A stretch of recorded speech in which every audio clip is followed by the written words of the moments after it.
Well, hello, everybody, and welcome again to the Weirdly Magical podcast with Jen and Lou. And we are in eclipse season. We did our last episode for the first lunar eclipse. That's coming up on, what date are we on? June the 5th.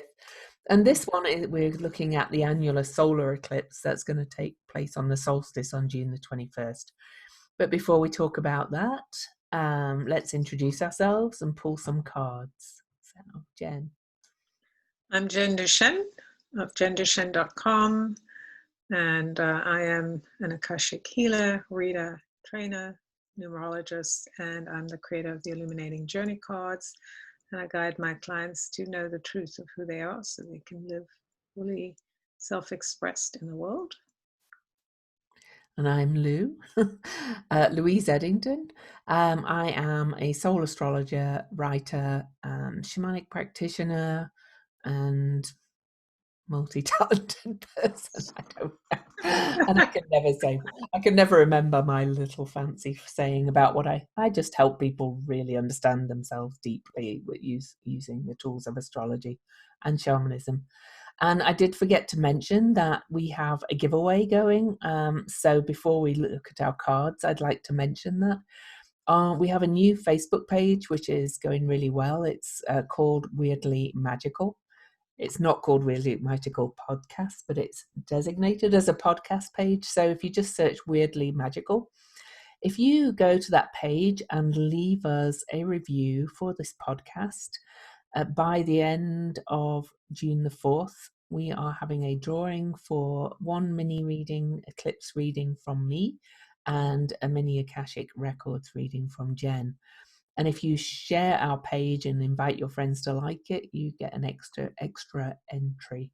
And we've only had a couple of reviews so far, so you've got a really good chance of winning a reading. So go to the page and leave us a review.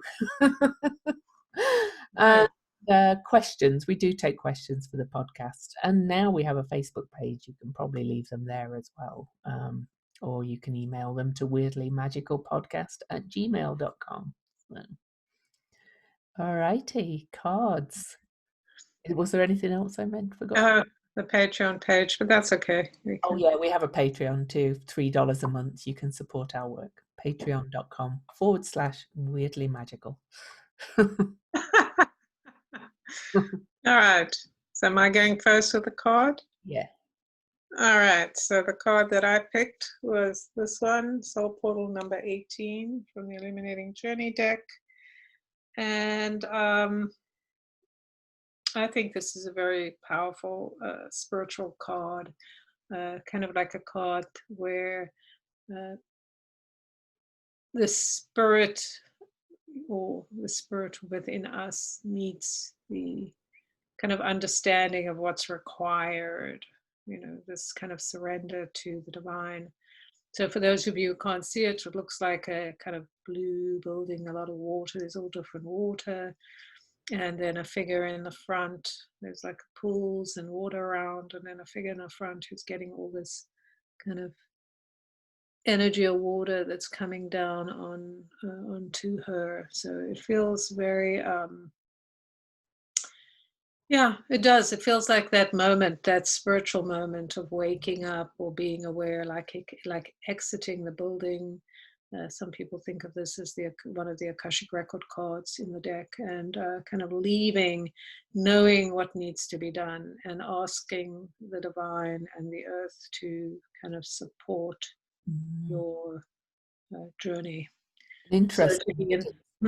Interesting. It's so watery blue, and when this is at 0 of a water sign, this coming eclipse that we're going to look at. Yeah, it is very interesting. And there's the Neptune, there's a Pegasus, and there's a Trident. So there's the Neptunian influence, if you can see. Neptune is stationing retrograde the day after the eclipse. So right. Pisces, the water sign. So very appropriate. Yes, very appropriate. And I think also it's a call to be in stillness before you take action. So it really is about listening to the symbols, the sounds, to the words of others and your inner voice before leaping into action. Mm, cool. Well, this next eclipse is on June the 21st, and I pulled the card numbered 20. Which is the universe, which is a fabulous card, really, because there's aspects of this eclipse and this whole eclipse period that are quite, what's the word, challenging, troublesome. We're seeing it in the world already, so I don't even have to talk about that. But this is kind of showing us the potential, I think, that's lying underneath it.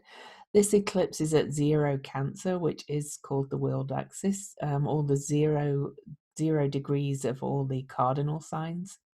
I'm not, yeah, they're the world axis anyway, and they're new beginnings. It's new, the new sign, new start, and this is the universe is the principle of totality, individuation, and wholeness. And if you can see the picture, if you can't, but this has got, let me describe a few things. There's been at the bottom here, I found this very interesting. We've got the Greek symbol for the home of all the gods and goddesses. And I've been talking about that a lot in my work lately as well. They're coming together of all these new, well, not new, but they're being talked about more, all the kind of goddess asteroids, and they're becoming more in our consciousness. And there's a lot about kind of bringing together the original pantheon of the gods, which of course represented parts of us. So it's more whole, more total. There was always 6 females, 6 males in the pantheons of the gods. So I found that that's very interesting that that's on that. And then of course it's got this circle because it's very total, and it's looking see-through because of my green screen, which is always fun. But there's a woman figure in it. She's reaching up to spirit, and she's kind of got a snake wrapped around her, snake of transformation. So the potential for this, this eclipse season, the potential for growth and really tremendous healing is quite huge, quite honestly.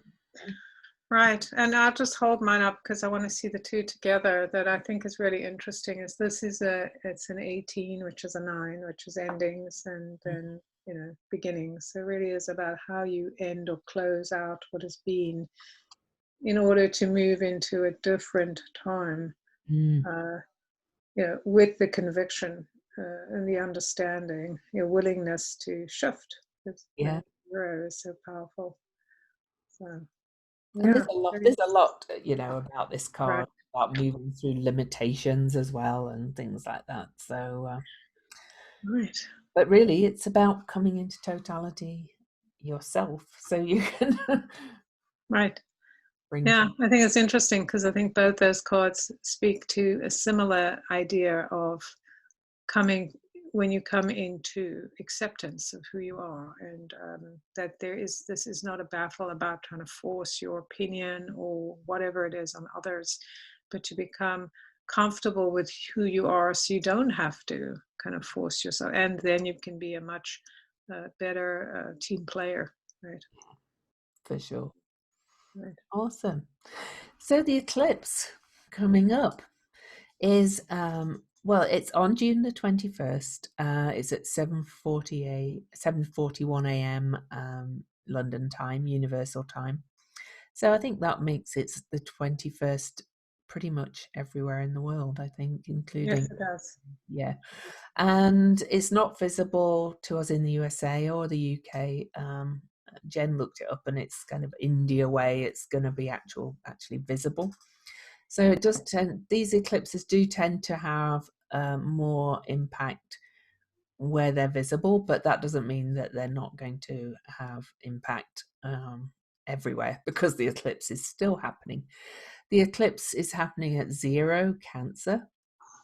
It's at the same spot as the eclipse, and this one and the one afterwards that we'll be looking at later, that's on Independence Day in the USA. happened in 2001 before 9/11. So you can see the power of these eclipses in this degree. That doesn't mean the same will happen again, but it does probably mean some major, major changes. And a lot of things in our lives changed after 9/11. So that's just to illustrate the power of it. The one in 2001 was a total solar eclipse. This is an annular solar eclipse. And what that means is the moon's a little bit closer and the sun's, a little bit further away from our perspective. So the moon doesn't cover the face of the sun completely in the eclipse. So that makes it what's called a ring of fire eclipse. And there's various theories and prophecies about them that we're not going to go into, but the ancients felt like the ring of fire was a bit of an omen. So there's that. The eclipse is, as I said, zero Cancer. It's in the only major aspect is a quincunx, or in conjunct aspect to Saturn in Aquarius, just before, which is retrograde. So we'll talk about that. It's quite close to Hygeia, so we could talk about that a little bit too. There is also a T-square between Vesta in Cancer, Juno in Libra, Chiron and Lilith in Eris. Neptune's going to turn retrograde the day after. I talked about that. And Venus will station direct 4 days after this eclipse. And the eclipse is also stationed right between the second of 5 Pluto Eris exact squares and Jupiter Eris square and Jupiter Pluto conjunction. So that's all really happening at the same time as the eclipse, because they're all at the 24-degree mark pretty much for the whole time around the eclipse. So we'll talk about that too. So it's got a lot going on. But Jen, do you want to dive in with the numbers and Yes, whatever you want to say? I would love to. So yes, there's a lot of themes going on and a lot of energies that are being concluded or being renewed or recalibrated in some way. So of course, let's just look at the date, the 21, which is amazing that we have it just after the, minutes after the solstice. So this is about the light. We're talking about the ring of fire. That's another aspect of light or energy or kind of activation. If you think about a ring covered with or surrounded by fire, what that does is it kind of encloses it and gives us this activation of breath, which is a theme we're working with right now. So 21 is the number, which the ancients called the number of truth, and the truth will set you free, etc. And we all have different truths, but here we are being asked not only to recognize our own truth, but also recognize the truth of others. So that's really key here in the 21 energy, which is a 3. So it's about being in the space of loving who we are, accepting that we don't need to challenge everything, but we do need to stand up for what we, and focus on what we kind of are beginning or bringing into the time. Mm. This is so it's a 21 day. We are in a 10 universal month. So 10 plus 3 gives us 13. So I think that's really powerful. 13 universal day. 13 is the number of unexpected change. So there's a lot of triggers of new things that are coming that are going to possibly upset the apple cart. So things that we may feel very comfortable about that are being pulled away from us or shocking us, to kind of move us into a new place. And 13 is the number of the divine goddess. It's, many people say it's unlucky, but that's because it's been twisted, but it's really a very potent, powerful spiritual number. It is activating that spiritual crisis we're all going through. And it adds up to a 4, and we are in a 4 universal year. So there we have, it triggers that 4. 4 is about creating a system or foundation so that we really can move forward. And I do believe that at this time, this foundation is about us knowing who we are so we can move forward, as opposed to, just acting. We want to have something that we know we're building that has a structural integrity. And then the zeros is so powerful. The zero is the breath of life. It represents everything and nothing. So we know we're in a space of creation, right? That we can create the energy, or we can pull from this whatever energies that we want to take forward. So I think that is so exciting. And it's 21 minutes. Mm-hmm. So that is crazy, right? There's that 21 again, that activation of truth through our own creativity, through our own willingness to love ourselves and express and show up curious like a child. We find the truth through doing things, not by pontificating ideas, but by actually experiencing life and experiencing our relationships with others. Yeah. And zero Cancer, I mentioned it being on the world axis. Jen mentioned it's just after the solstice. The solstice occurs when the sun enters the sign of Cancer, the summer solstice in the northern hemisphere. And the other signs are there's Cancer, Libra, Capricorn, and Aries. And whenever something is at the 0 degree at that sign, it's a real turning point of the wheel. For us, it's the turning of the seasons. We've got the longest day, and with the light begins to go after that point in the north, vice versa in the southern hemisphere. And it's Cancer. This is our comfort zones and our nurturing, and what's family for us and how we care for each other. And we've had a big emphasis on that sign for the last year and a half or so, because the lunar nodes were in the signs of Cancer and Capricorn, and that's our karma and dharma, if you like, our karmic lessons and our karmic potential. But with this eclipse, now an eclipse is always by the lunar nodes, okay? And the closer the lunar nodes are to the sun and moon, the more total the eclipse is. But these are split between signs. The north node is in Gemini at 29 degrees, and the sun and moon are at 0 Cancer. So it's kind of like we're slipping between these two worlds. We've got the sun and the moon seeing this new beginning, the north node moving away from it into Gemini, to asking us to change our perceptions and look at things differently. And the last time this eclipse series occurred in 2001, before 9/11, the nodes were in Cancer and Capricorn. So it's going to have a shift in meaning, this eclipse, I think, in a lot of ways. And I do want to talk about that quincunx aspect to Saturn in Aquarius, which is almost exact. There's because it's an aspect to Saturn, and it's not an easy aspect. Generally, I think the interpretation is that it's what you want and what you should do. Really, it's kind of like freedom, restriction. Saturn seen as restriction, but I will say, because Saturn is retrograde, I think it's got a little bit of a different flavor. I think it's in Aquarius, which is a sign of freedom.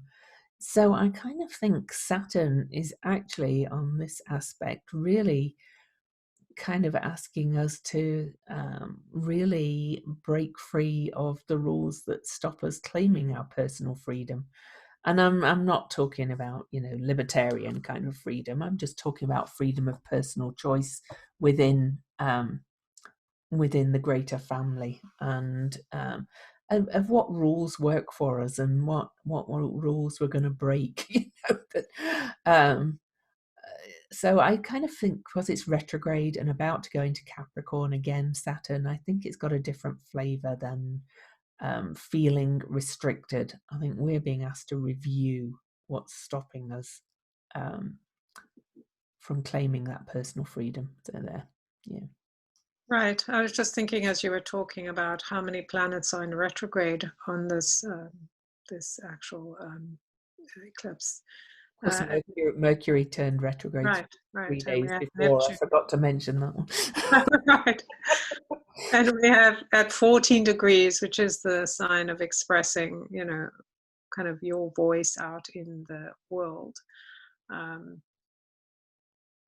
and so kind of saying whatever you need to say, whether whether people like it or not. Or I know that we can see people out there saying things we don't like. Really, it's really rubbing that in, right? Mhm. um, and there's going to be more of that. uh, so just thinking about, for me, well, I was just thinking as you were talking about Saturn, what I'm getting is, I feel like this is so much about the restriction of breath, right? This whole thing about I can't breathe and all these terrible events that have um, escalated to things that have been happening for a long time behind the scenes. Mhm. Uh, that to me is kind of Saturn in Aquarius. Aquarius is breath or whatever, energy. Um, and that idea of that constriction and what happens when you know that you can't breathe, right? That, like, what do you do when you realize that the breath has been squeezed out of you, and maybe for some has been squeezed out for a long time.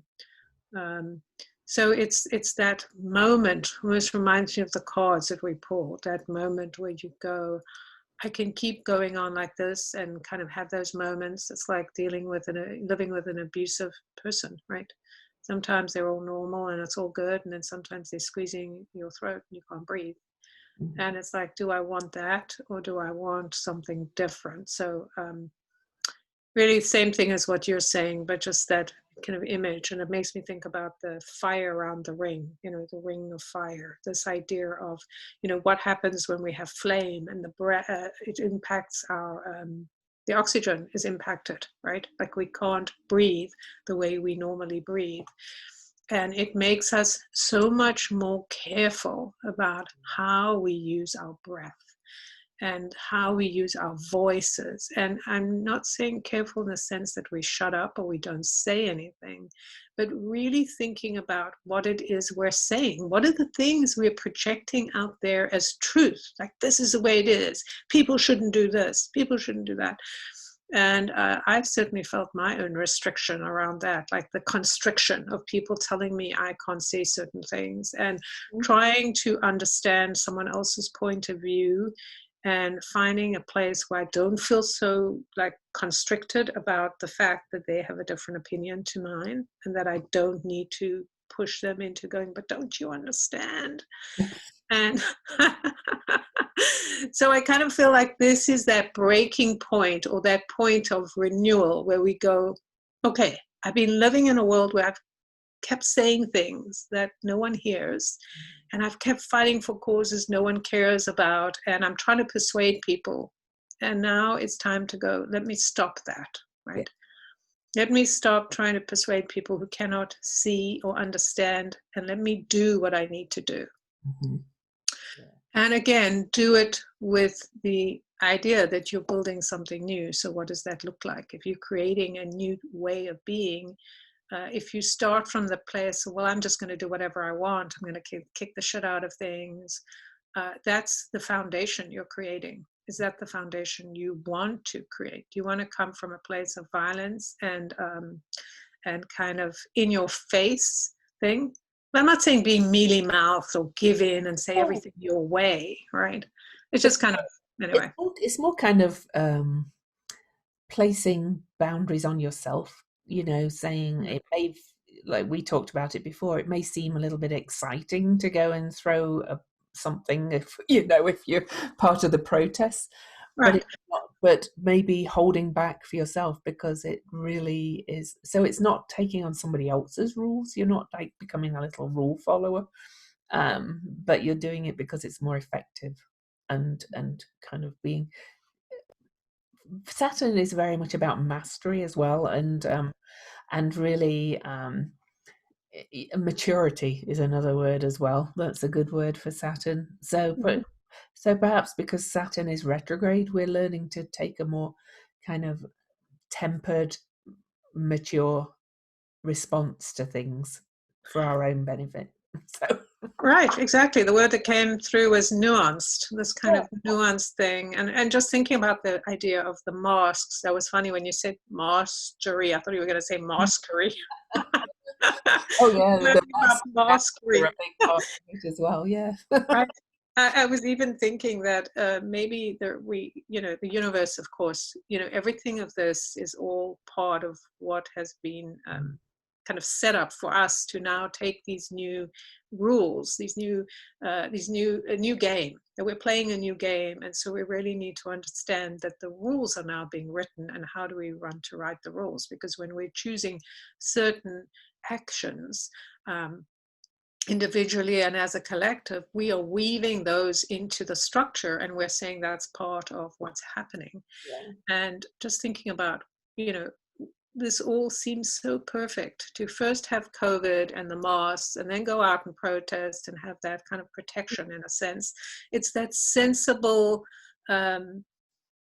way of being, but it's also understanding, especially with Neptune and all of that, that not everything is as it seems. So just because everyone's next to you and has a mask, they don't necessarily have the same agenda as you do. They don't necessarily believe what you believe.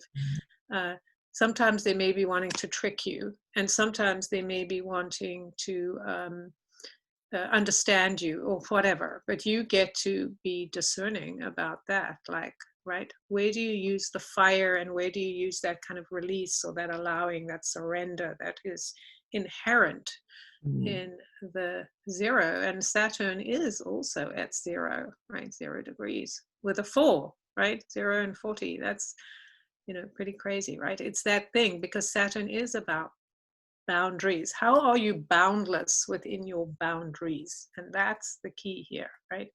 It's this. I kept thinking about it. I was talking about it yesterday, and it feels like it's like the aperture of like a camera, right? Opening and shutting, opening and shutting. So there's information coming in, and then it's kind of like it's closed, and you're kind of recalibrating and going, because you've got all the retrogrades, right? Where we're rethinking our relationships to everything. And then where do we give more? Where do we give less? Where do we decide that this isn't for us, or something different? And then, and then it opens again. So I'd like to say a bit more about those retrogrades, actually, because on the actual eclipse itself, we have Mercury, Venus, Saturn, Pallas Athena, Jupiter, and Pluto all retrograde. So Mercury turned retrograde. So that's how many? 1, 2, 3, 4, 6 retrogrades. Days afterwards, Venus turns direct and Neptune stations retrograde. So we'll still have 6 retrogrades for quite some time. But there's going to be a shift in emphasis, a shift in direction. And I wanted to talk a little bit more about, Jen talked about the breath, because Gemini is also the breath, and Mercury rules, of course. And Mercury's just turned retrograde, and they're kind of swapping direction, Venus and Mercury. And it's interesting that we've had this Venus retrograde in Gemini. It's about to end. And all this chaos in the US was kicked off by the killing of George Floyd in the Twin Cities, which is Gemini. Can't make this up. And his words were, "I cannot breathe. I can't breathe." So astrology is so literal at times, and now it's brought out all these protests with wearing the masks and things like that. But because of this shift in direction, I feel like there's going to be, and this eclipse being in aspect to that, there's going to be a shift in direction in where it's going, where it's taking us. I don't think the chaos and turmoil is going to end by any means, because of all the other things that are aspecting in the chart. I do suspect the aspect to Saturn could bring kind of more clamp down. We're already seeing it with curfews and such like. Where I live, we have, it's in the city, we're just outside the city boundaries, but in Salt Lake City, where the protests have been, we have a curfew every night for now from 8 till 6 a.m., 8 p.m. till 6 a.m. Other cities have curfews too. And of course, we know President Trump announced some potential big crackdowns and is trying to really come the heavy hand, which is very Saturnian. So I feel on this eclipse, though, something's going to shift with it and change. Perhaps people will find a way around the restrictions or something to carry on protesting and bringing positive change without all getting arrested all the time. That's kind of how it feels a little bit to me. Right. Yeah. I was kind of thinking or hearing that when you were talking, that the power of the restriction, right, the curfew, maybe the president cracking down, is we have to think about all of these things not in a negative but in a positive light, right? So the positive of that is, it's again speaks to the recalibration or what I was talking about, is when people have restriction, it actually makes them more innovative, more genius. And so this is also very much what's happening, is we're activating the genius of our minds with, the Uranus thing that's going on, it's been going on, but also the Mercury energy. When Mercury is opening our mind and with the Cancer opening our hearts, right? I know it's, people say it's Leo, but it's really that, that mothering energy, the idea when I think about mothering or I think about home, what is home to me? I think this is about reassessing what we consider home, what we consider our ancestry, of what is of value that gives us safety, right? And what is love, or mothering love, is the idea that we're safe to be who we are, right? That the universe protects us because of who we are, not because we're hiding under a rock. Yeah. And right. And so that energy of, yes, we're protected, we're loved, it's safe to express ourselves, but let's get inventive and let's pioneer new ways to work with the restriction.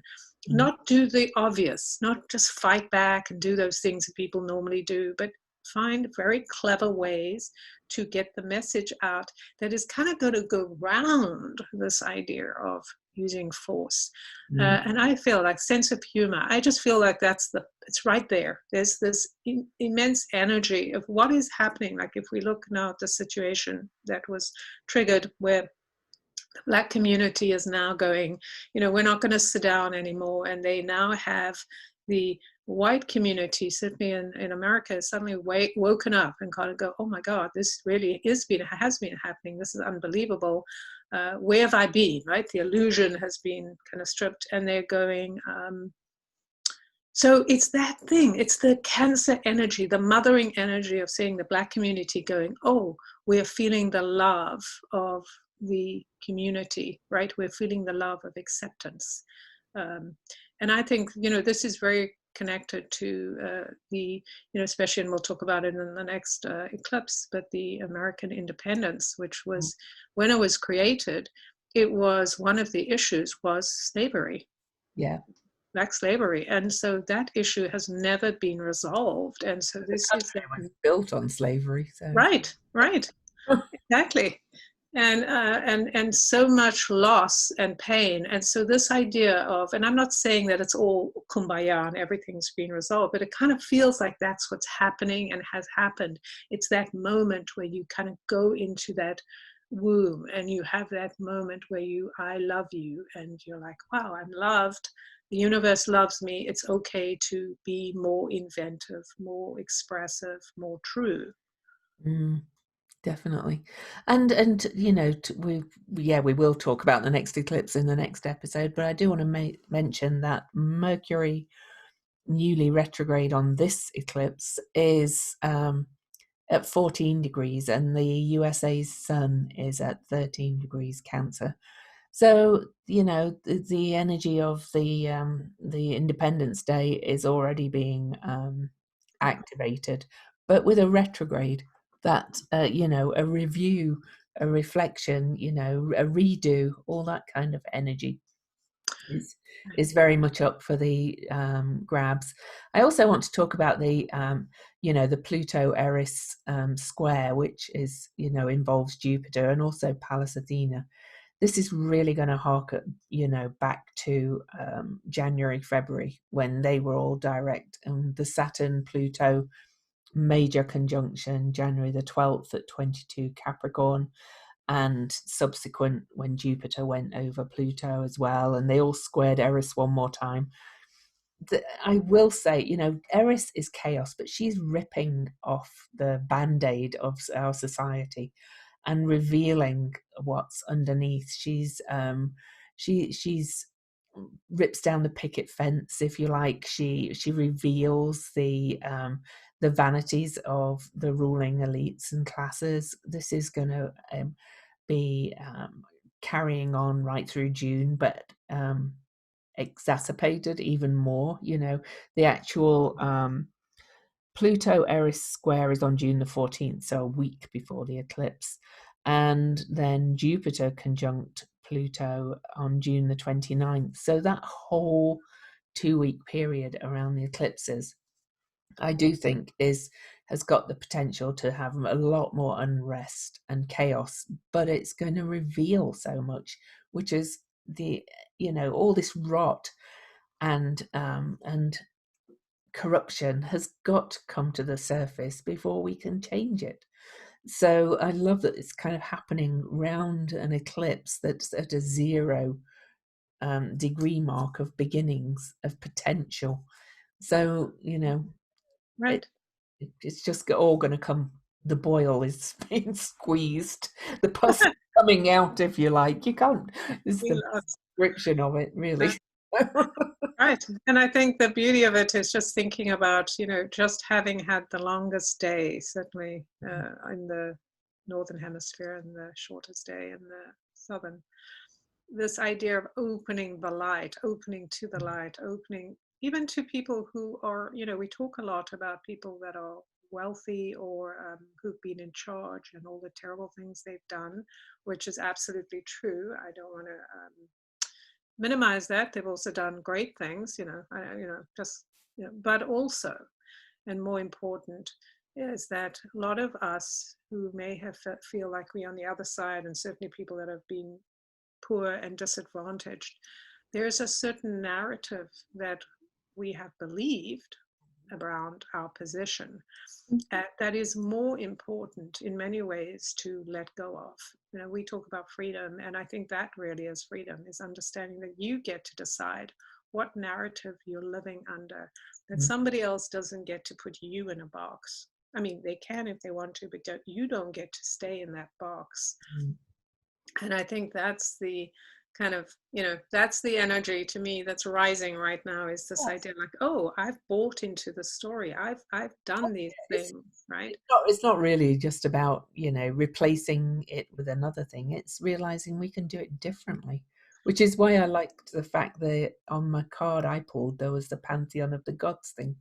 And I've had this vision, of we're moving into the age of Aquarius quite rapidly now, I think, of having kind of a council ruling instead of a hierarchical ruling, and that's all reflected in all of this as well. So I did want to mention, Jen and I talked a little bit before, eclipses go in what's called Saros cycles, and we look back, and this cycle is number 137, and it started in 1533.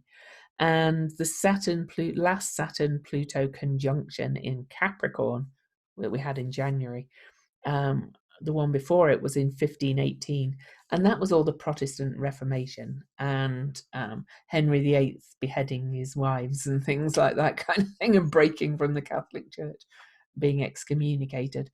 So we have that kind of energy of major reform coming.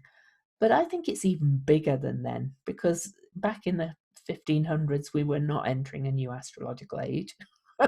And now. we also didn't know of the existence of some of these outer planets, and when some of these outer planets are, when planetary bodies are discovered, their consciousness starts to act within us as well. So we've got all these major shifts and major changes coming, and I kind of think this is, well, it's been coming already, but this eclipse season is going to kind of launch us into rocket space with the changes that are coming, in my opinion. Yes, and I think too, what's different too, especially having all of these new planetary bodies that have been exposed to our conscious, or we've, exposed to our consciousness, or whatever you want to call it, opening our minds to it and our hearts, etc., is this idea that many of them are female planets, many of them are female goddesses, and so this idea of it's like that Groundhog Day, when you think about especially the retrogrades, right? It's like we're going, in some ways we're going back to that moment so we can come forward and go, oh, I'm going to do it different. I remember that I've done X so many times, and it really sucks that I don't want to do the same thing, right? So what if we imagine, like, Eris coming to the party and having a completely different reaction, right? Having a different, or people behaving differently, or her doing something different. It's like when we are at zero, we can do all these different things. And well, one possibility with Eris is, the story is that she threw the apple into this wedding and said to the fairest, and so the goddesses fought over who was the most beautiful. But what if she didn't mean fairest that way? What if she meant fair as in equitable? Because she was an outcast. And, and that's what's being really shown up in our societies right now, not just the USA, even though it's kind of focused on there because of the energies all hitting the US chart and everything. But it's about this whole global equitable society, and our food and all things like that. We've got, if we change how we do things, we have more than we could feed everybody on this planet quite easily. It's just the way we live that doesn't. And things like that, I think, are being revealed as well. So it's, yeah, we've talked about, certain things, but you have to think in a wider context that so many other things are being revealed, and we have a real opportunity to change how we do it. So. Right, using this kind of pioneer energy. June is a 10-month, so it's very much about new beginnings. It's also about accepting the idea of our sacredness and our spiritual energies of who we are and how we want to operate as spiritual beings in a human body. And I think this is such a big narrative, because I just had this flash, I guess the Akashic records gave me when you were talking about the Eris thing, and the kind of idea of when we go to people and we say, and everyone thinks, look, we're all fair, we're the gods, we all do this, we're giving everyone equal this and that. And the person who's being ostracized, in this case, like Eris coming in and going, but you don't get it. When you ostracize people, then you're not equitable, right? Yeah. That's, to me, is the big picture here, is that when we decide that somebody needs to be ostracized because their behavior or their the way they dress, the way they look, or whatever, just doesn't fit into our society. So there is a disconnect where we need to, if we really say that we believe in, that everyone is equal, etc., then we have to listen to those that maybe we don't want to listen to, in order to understand, like, we can still have consequences, or whatever you want to call it, still a result if you do certain things that don't work for the society, like if you don't treat people well, etc. But it has to be, you can't exclude somebody and then go, well, we're listening to everyone. Exactly. Oh, and the big one up for that at the moment is Black people in America. They've basically, their voice has been excluded right from the formation of the country, and the Pluto return for the USA is underway right now. It's exact in 2022, and that's going to change. Believe me, it is going to change. But we can see it already. Jen and I were talking again beforehand that, there's so many powerful Black voices emerging, and I noticed the other day that I'd been sharing various things on my Facebook page, and they were all black voices. I was like, I didn't intentionally do it, but they're the voices I'm listening to, and they're the voices that seem to have the most powerful messages right now about how we can change it. I mean, I'm not going to name them all. There's plenty of them, but I did want to mention Jen mentioned about the female energies coming up, and we've mentioned Eris already, and she was an outcast. There's also this T-square I briefly mentioned at the start between asteroid Vesta in Cancer, asteroid Juno in Libra, and Chiron in Aries. But Chiron is also conjunct Black Moon Lilith, and she's another famous outcast energy. And a T-square is a tense aspect, but it's one that brings real change. And kind of it feels like when I look at the chart that these energies are bringing this healing underneath and saying, okay, there's all this other stuff going on, but we've got our own little thing going on that we're bringing in to bring healing. Chiron's the shaman, to bring real focus and dedication to what we do want to create in Cancer, which is Vesta. And Juno, she was Jupiter's wife, who was represents like women's rights and rights of other oppressed people. And Lilith, of course, is kind of our rage and shame for being shoved out from the original kind of equal, created equal. So, that's happening as well. And I love that that's kind of got its own little thing going on that's a bit separate to the eclipses, really. Right. The layers within layers, and to understand that all of this, like, for many people, it can be really uncomfortable to hear about the rage and the pain that others have experienced.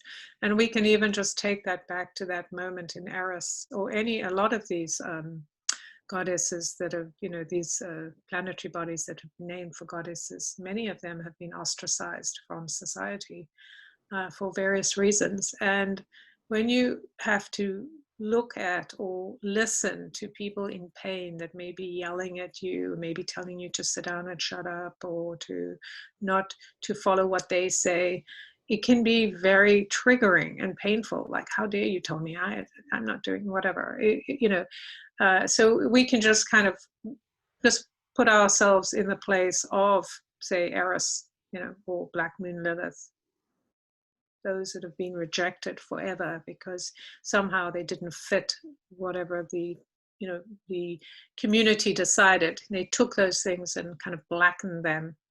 That's weird that we use those words, but anyway, they it's kind of hard to escape from all of our language and some of the connotation, but they took the name and made it something that people would possibly hate, right? And in that pain, there's poison when you're ostracized. There's so much poison. And so it can create all these issues. And so what can we do? How can we use our breath to just breathe and just listen, right? Be in that space where let me just listen. Let me be open. Let me open my heart. Let me just be humble to someone else's experience and not try to fix it, but just be present. I'm listening. I hear what you say, and nobody's really asking us to do anything. I find it so hilarious and kind of painful too at the same time that we constantly feel like we have to fix someone else's wound, and they're not asking us to fix their problem. They just want to be heard. They want to have the right to speak.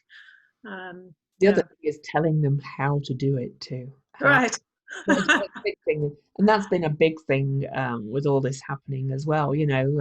One of my friends, he's a great kind of activist in Utah, and I'm going to read his post because I like the way he wrote it. He said, because your words reminded me of the rage of the protesters and the rioters, and how instantly, there's all these people going, no, don't do it like that. That's harming your cause. And don't do that, instead of understanding their rage while still going, but don't tell them how to feel. That's the thing. And anyway, and then there's the other aspect of everybody claiming, well, it's outside anarchists and outside, you know, instigators and things like that.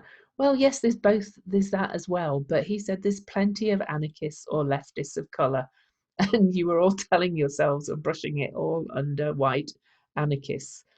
And he's right. He's like, that's another way, you know, it's like we're all saying we don't do it like that, or excusing it, or going, well, no, it's somebody else doing it, instead of accepting that there's this pain and rage that needs to be dealt with in this country.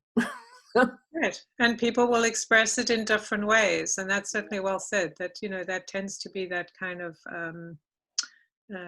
Neptunian kind of idealism, that, and maybe even the Gemini idealism of hiding what we don't want to see, like just glossing it over, making it look pretty, going, oh, it's just nobody I like or nobody I support is doing those awful things. When it's just human behavior, like this is humanity. This is what humans do. Like we always say things like, that's not us. That's not what humans do. It is what humans do. Humans are doing it all the damn time. Right? I hate that phrase. This Right. isn't this. Yeah. Well, Right. it clearly is. Because it's there, right? So just being aware, like, what is it that I'm not seeing? How can I be comfortable with the idea that people that I'm supporting, some of them may do things in a way that I don't feel comfortable with, right? Yeah, exactly. You know, and then it brings up all the other issues of people or property, which is very Cancer Capricorn, which we've got these eclipses in as well. Cancer being really the people, and Capricorn being property. You know, which is more important? You know? Right. Right. And we all have our allegiance to things that we believe in. And so maybe we can put that aside and say, I know what's important to me. Let me hear what's important to someone else. And how can I use my skills and talents to support a world I believe in? How can I do better so that we create that equanimity? So not everyone does everything the same. We're not all going to, you know, Yeah, do the same exactly. things. Right? Or even how we punish, I hate that word, people for doing things not the way we thought they would do it.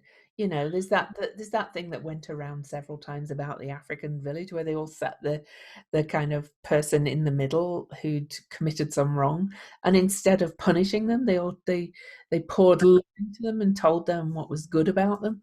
Now, you know, it's perhaps that's idealistic, but maybe we can shift to more of that. You know, it's all about, all these changes are about changing how we live, really, and how we treat each other, so, and how we understand and listen to each other, as Jen. Exactly. And it comes back to that same thing of being, when we choke the voices of some, then we choke the voices of all, because at some point we are going to be in a position where we're going to be saying things that other people don't want to hear. And so when we think about it from that point of view, like when we say we believe in the freedom of others, what does that look like? That looks like hearing what they say, and uh, and acknowledging their right to believe in that, for that to be true for them, right? Instead of going, no, you're wrong, that's not what happened. It's like, we don't know if that's, you know, if that's how they feel, that's how they feel, right? Exactly. Okay, so anything more to say about this amazing eclipse season? Oh, I did want to mention that Saturn is at 0 degrees of Aquarius, which is the point where Jupiter and Saturn will meet on December the 21st of this year, which is a week after a total solar eclipse on December the 14th. And that point is called the Great Conjunction. And I did a presentation on Ceres for EA Zoom meetings last week.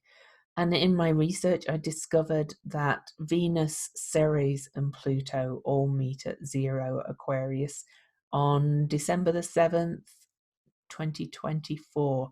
So that 0 degree whenever a degree keeps being activated by major things like that, then it becomes a real hotspot in the chart. And because it's at 0 Aquarius and we're moving into the age of Aquarius, I think this eclipse is kind of a big push into this new paradigm. So there's a lot of major changes coming.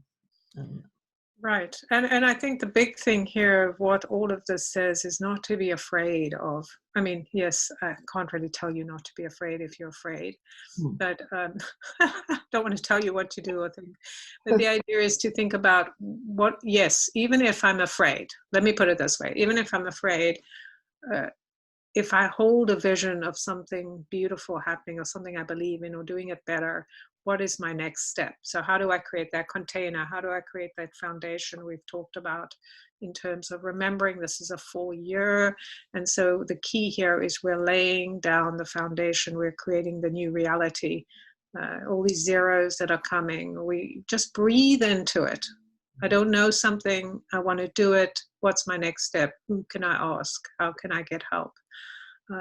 We're shifting who we've been, so we don't know how to do this stuff, and that's okay. It's just like, okay, it's okay if you fall on your bum, right? And it really doesn't even matter. Like, It also doesn't matter if you can't make everybody else see what you're starting to see. Right.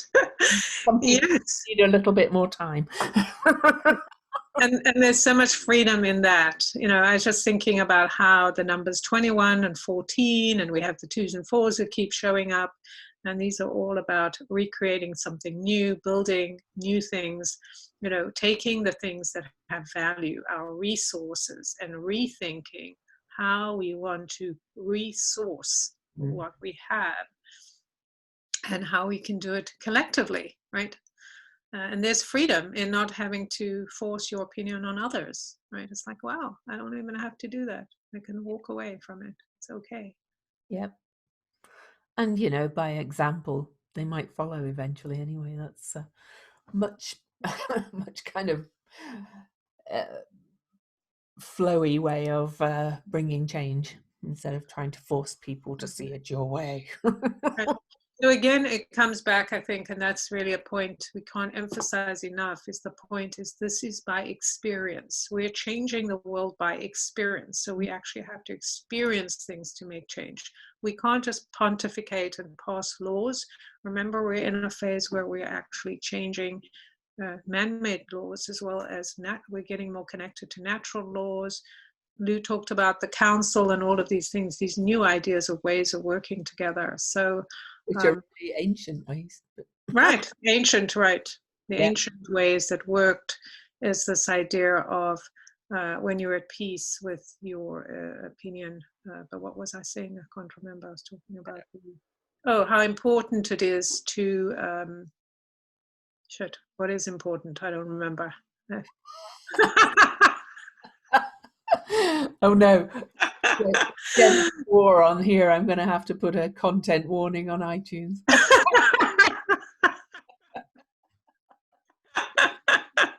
Just showed you. I think the reason I can't remember is because each of us has to decide what's really important to us, right? What's important to you that is sacred, and so you're dealing with it in a way that allows you to feel true and not trapped. Like, I can't say what I want. I'm not allowed to be who I am. How do you find that place so that you can truly be free? I have to tell you a funny story. And be of guidance. Guide yourself, right? I was watching all the protests in Salt Lake City because my daughter was downtown on Saturday night, and the media interviewing people, all the people they were interviewing kept cursing and swearing, and well, it's Utah and it was network television, so it was constantly like, oh, I'm so sorry about the swearing, I'm so sorry. And it just reminded me of what I was saying about this kind of smoothing things over, making things not be real and things like that. Anyway, I thought it was a good right. And then they can't help it, right? It's just like you don't want to do it and it comes out anyway, and feel like, wow, I'm so disappointed in you. And it's just like, oh well, this is the true me. Like, we cannot help the truth coming out. So it's just gonna all come out, right? So just be okay with it. And so apologize and do whatever you need to do. In my book, you don't even need to apologize, but if you want to, go for it. Symbols, do you think? Right.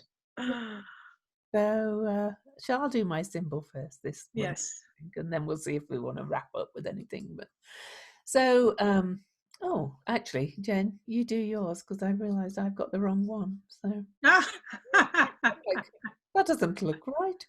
Oh no, I've got mine. It's All okay. right, go for it. It's a potter at work, carving out a sacred place for what you most care about to flourish, giving your all to a task or project, a way of life or shared stream. Socio-culturally gifted, selecting out what you feel pulled to cultivate and foster, and eliminating all other factors. You feel nurturing, sustaining, giving, but unwilling and unable to recognize and come to terms with shadows and difficulties, so intent upon creating a perfect world or vessel that you miss whatever you do not want to see. And this is a precarious edge to walk. Well, it's just what we were saying, isn't it? Right. About people being real and things. So Right. beware, it's on the 0 point of creation. So be wary of, missing all that juicy stuff. Okay. Right. And will be recalibrating for quite a while. So you're going to learn things, you're going to adjust. Yeah. And then now remember, I was talking about learning through experience. This Mm. is how you do it, right? You actually have to have the experience to learn and then adapt and adjust. So it's okay if you fall down. And a potter's wheel, they often they start Right. thing and it just goes all wonky and they cease, so they have to slap it down and start it again. Right. That's exactly right. So you're focused on where you're going or what you believe in, and you're adjusting as you go. And that's the power of being in change, that it's alive. Yeah, Change is alive, and you're alive in the change. So you're being that potter. So yeah. that's just such a perfect example of what's happening. And your symbol is too. Right. So Cancer 1, on a ship, the sailors lower an old flag and raise a new one. So the keynote, a radical change of allegiance, exteriorized in a symbolic act, a point of no return. We have now reached a square to the beginning of the cyclical process. This is a moment of crisis, a sharp turning point in the zodiacal cycle. At the summer solstice, the northward motion of the sun stops. The sun rises and sets in far north and northeast and west, as it can during the year cycle. Its motion is now reversed. Slowly the sunset points move southward on the western horizon, and the length of the day decreases. So in the lunation cycle, this is the first quarter phase. On the ship, which symbolizes the ego consciousness floating, as it were, on the sea of the vast unconscious, the individualized will makes a basic decision. The dominant yang force allows the yin force to begin its 6-month-long rise to power. The collective will gradually overcome the individual. At the end of the state will overpower the person. Now, however, the individual person enjoys his most glorious hour. He exults in his ability to make a free decision, to act as an individual who selects his life goal and allegiance. And so this is where the consciousness accepts a process of fundamental reorientation, implying the stabilization of our energies. I love that it likens it to the first quarter moon, because the new moon in the astrological year is 0 point Aries. So we're at this kind of quarter of the year. And that's always a crisis in action, it's called. So if you look at it from the lunar phase perspective, which applies to all planetary phases, um, we are now being asked to take action on things that have been happening since March, really. So Right, exactly. There's that turning of the wheel of like, oh, the seeds we planted in March, we now have to harvest or begin, as they ripen in the summer. And it's also a time of, I love that word, reorientation, because it's what was working, what's not worked, what's worked, you know, to bring in this next phase. So Right. And this reorientation or recalibration of our warrior selves, or this idea of being whatever our cause is, that to reorient our focus, because it needs to also be about the bigger picture. yeah, for sure. Fantastic. Okay, so I don't think there's anything else to cover really. And one thing that I did notice, and I am going to mention it, and you're probably, because you had a 9 card, 18-9, and Chiron and Uranus keep moving through the zodiac in the next signs next to each other. And every time we do this, they're always at the same degree. So last month, or the one June the 5th eclipse, they were 8 degrees, and now they're both going to be at 9. It's kind of like let me finger Right. around. Right. Bringing radical healing, I think, in Right, and I think, yes, it's just, being so much of this is about understanding our perception of what we've seen and believed is flawed and wrong. And well, I don't know if I can say it's wrong, but it's just, there's so much more, because we've just seen such a tiny piece through a certain lens, and so much of that lens has been manipulated by people we listen to. And now we're moving through that cycle where we need to kind of reorient where we're going, right? What we're listening to. I will say though, it's going to be pretty turbulent. So people are constantly saying, "When will it end?" Not for a while. Are we getting any easy months in 2020? I'm like, no, not really. So, yeah, and that's a good point to think about. 2020 and the time we're in. Yeah. We are creating a new way of being. So there is no easy way. The easy way is for you to get comfortable with the discomfort of the expansion and contraction. This is, it's just making us more real. We're in the moment. There is something so enlivening about being in the moment of change. It's also can be exhausting and overwhelming, and we just want to pull the sheets over our head, which is very Aryan too. But self-love is important, and if you need to pull the sheet over your head a few days, do it. And if you need to go, lots of self-love, lots of looking after you and yours, lots of drinking water, all the kind of self-love advice. Well, also because we have all these retrogrades, we are going over old things, like decisions we've made, relationships we've put up with, and going, I don't think I want this anymore, or how can this be different? We have to get away from escapism. Like, self-care is one thing, taking care of yourself. I need a rest. I don't want to talk about that. I'm just going to focus on something different. I want to be creative. That's awesome. But when it's escaping, I'm refusing to see something different, that's when it's an issue, because then we're going into the lower, the lower energies of all of those things, the Uranus, Chiron opportunity to heal, to make space, to just move beyond some of this old shit we've been hanging on to, like, oh my God, it's got to be this way. Yes, this is what people are doing to me.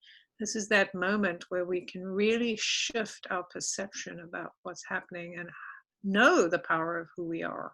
It doesn't mean we get to control what's happening around us, but we get to control how we respond. And I, as always, when Jen speaks, it reminds me of things. Some of it's, like Jen said, it's going to be old stuff. Some of it's going to be really old stuff that comes up in all of this. Cancer itself is ancestral stuff, even, like going back to the formation of the country with slavery. But at a personal level, there's going to be things activated. I was wondering why this, Salt Lake, we had some trouble with the protests on Saturday, but it wasn't extreme. And I was like, why is it like affecting my psyche so much? And I was like, oh, duh. I lived in a war zone in Northern Ireland when I was a teenager, surrounded by riots and bombing and killing and things like that.